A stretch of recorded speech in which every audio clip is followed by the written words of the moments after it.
সবুজে সবুজময়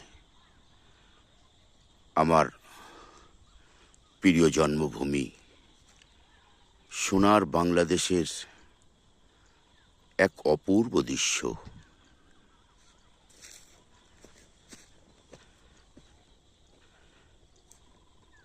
যে দৃশ্য শুধু চোখ দিয়ে নয়, অনুভূতি দিয়েও দেখতে হয়। আর অনুভূতির চোখ দিয়ে না দেখলে কখনো প্রকৃতির সবুজ শ্যামলের দৃশ্য দেখা যায় না। চারিদিকে সবুজে সবুজময়। আমি একটা আলপথ দিয়ে হেঁটে চলেছি।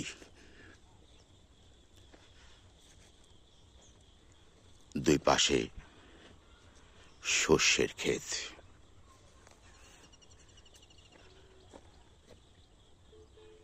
সামনে আপনারা একটা ঘর দেখতে পাচ্ছেন। এই ঘরটি অবশ্য মানুষ বসবাস করার জন্য তৈরি করেনি। ঘরটি তৈরি করেছে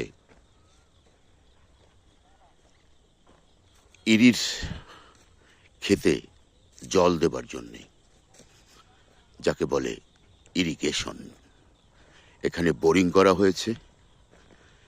এই ঘরের মধ্যে আছে মেশিন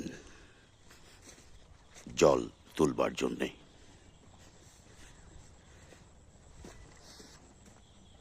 এটা হচ্ছে ইরিগেশন। এখানে চারিদিকে ইরি ধান বোনা হয়েছে।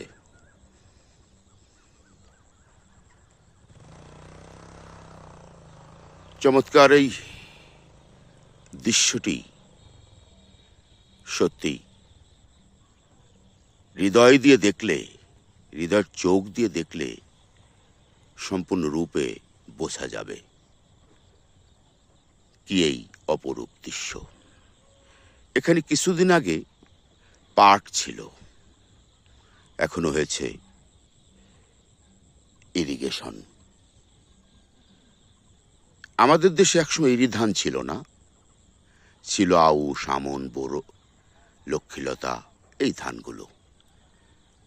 80 সালের পরে আমাদের দেশে ইরিগেশন শুরু হয়। তারপর থেকেই আমাদের দেশে ধানের ঘাটতি, চাউলের ঘাটতি, খাদ্যের ঘাটতি মিটতে শুরু করে। আপনারা দেখেন সেই অপরূপ দৃশ্যটি ইরিগেশনের। যারা আগে লাগিয়েছে তাদের ধানগুলো মাথা উঁচু করে সবুজ হয়ে উঁকি মারছে। আর আমি এখানে দাঁড়িয়ে আছি একটি ক্ষেতের সামনেই, যে ক্ষেতে কিছুদিন আগে লাগানো হয়েছে, বোনা হয়েছে আর কি। দেখেন জল দিয়ে ভরে রাখা হয়েছে। ইরিগেশনটা সবসময় জল দিয়ে ভরে রাখতে হয়। আর চারিপাশে আছে সবুজের সমারোহ। হলুদ শস্যের ফুল ফুটে উঠে আছে। কিছু কিছু গাছে ফুল ঝরে গেছে, ফল আছে। এই চমৎকার দৃশ্যটি আমি ধারণ করলাম, কারণ আমিও একজন কৃষি এবং কৃষকের সন্তান। যারা হৃদয় দিয়ে দেখবেন, উপলব্ধি করবেন, তাদের সকলের কাছেই এই সবুজ শ্যামল ফসলের মাঠ ভালো লাগবে, চোখ জুড়িয়ে যাবে। আমি এখন ফিরে যাচ্ছি সেই আলপথ দিয়ে। দুপাশে শস্যের ক্ষেত। এটা একটা আলপথ জমিতে যাওয়ার। বাংলাদেশের সোনার কৃষকেরা এই আলপথ ধরেই এক জমি থেকে আর এক জমিতে যায়। সবাই ভালো থাকবেন, সুস্থ থাকবেন। আবার দেখা হবে অন্য কোনো দিন, অন্য কোনো সবুজ শ্যামল ফসলের মাঠে। সবাইকে জানাচ্ছি বিনম্র শ্রদ্ধা।